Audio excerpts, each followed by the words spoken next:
Guys আজকে দুপুরবেলা রান্না করেছি খাওয়ার জন্য আলুর দম, তাও সঙ্গে ছিল আবার টমেটো।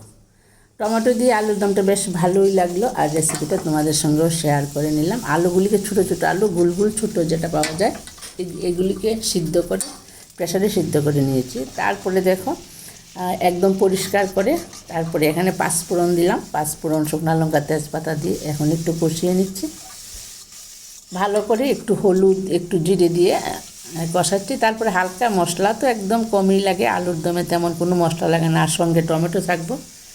টমেটোগুলি খুব ভালো, আজকেই গাছ থেকে পেড়ে আনা এমন আর কি। বাজার থেকে আনলেও আমাদের এরিয়ার টমেটো, তাই খুব ভালো, একদম পাকা পাকা কিনে নিয়ে আসলাম। আর এসে আলুর দমটাই করে নিলাম। খেতেও ভীষণ ভালো হয়েছে, আশা করি তোমাদেরও ভালো লাগবে। যদি ভালো লাগে তোমরা আমার ভিডিওটাকে একটা লাইক, একটা কমেন্ট করে পাশে থেকো। তারপরে দেখো সমস্ত মশলা টশলা দিয়ে একটু কষিয়ে নিচ্ছি। কষানোর পরে দিয়ে দেবো, এখন একটু পরেই দিয়ে দেবো তোমার এই টমেটোগুলি এখন দিয়ে দেবো। টমেটোগুলি একটু সিদ্ধ হতে বেশ একটু সময় নেয়, কারণ সেই পাকা না, সেই নরমও না, মোটামুটি শক্তি আছে, গাছ থেকে পাড়া, দেখো একদম ফ্রেশ। আর এগুলি দিয়ে, টমেটো দিয়ে তোমরা খেয়ে দেখো, ভীষণ ভালো লাগে আলুর দম। আর আমার ঘরে তো নিরামিষ আছে, প্রায়ই প্রত্যেক দিন ওই একটা দুইটা করে নিরামিষ হয়, আর আমিও তোমাদের সঙ্গে শেয়ার করি।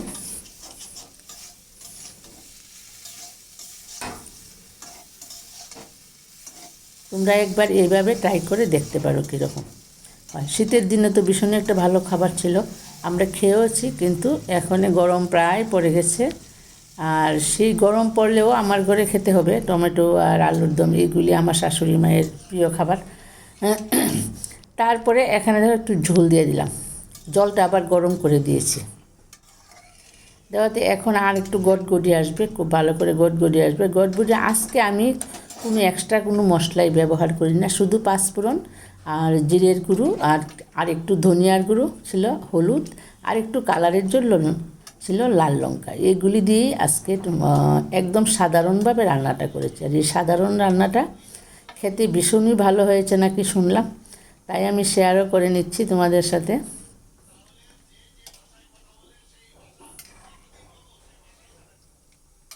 এখন আর একটু ভালো করে সিদ্ধ হবে, আর আটসাট হয়ে যাবে ঝোলটা এইরকম থাকবে না, এটা থাকবে আর একটু ঘন ঘন হবে, দেখতে বেশ সুন্দর লাগবে আর খেতেও ভীষণ ভালো লাগবে।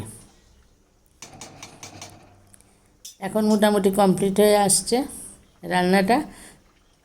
আর যদি টমেটো না দিতাম তাহলে আমি ঘি দিয়ে রান্না করতাম, আর টমেটো দিয়েই বলে আর কিছু দিইনি।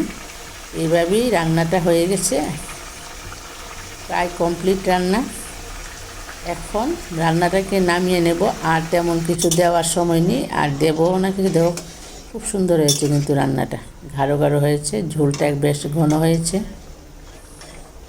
আর রান্নাটাও সহজ। শাশুড়ি মা আলুটা ছুলিয়ে দিয়েছেন, আর খুব তাড়াতাড়ি হয়ে গেল।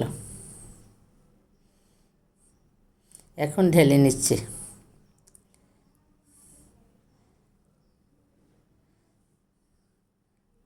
বাই তোমাদের সবাইকে।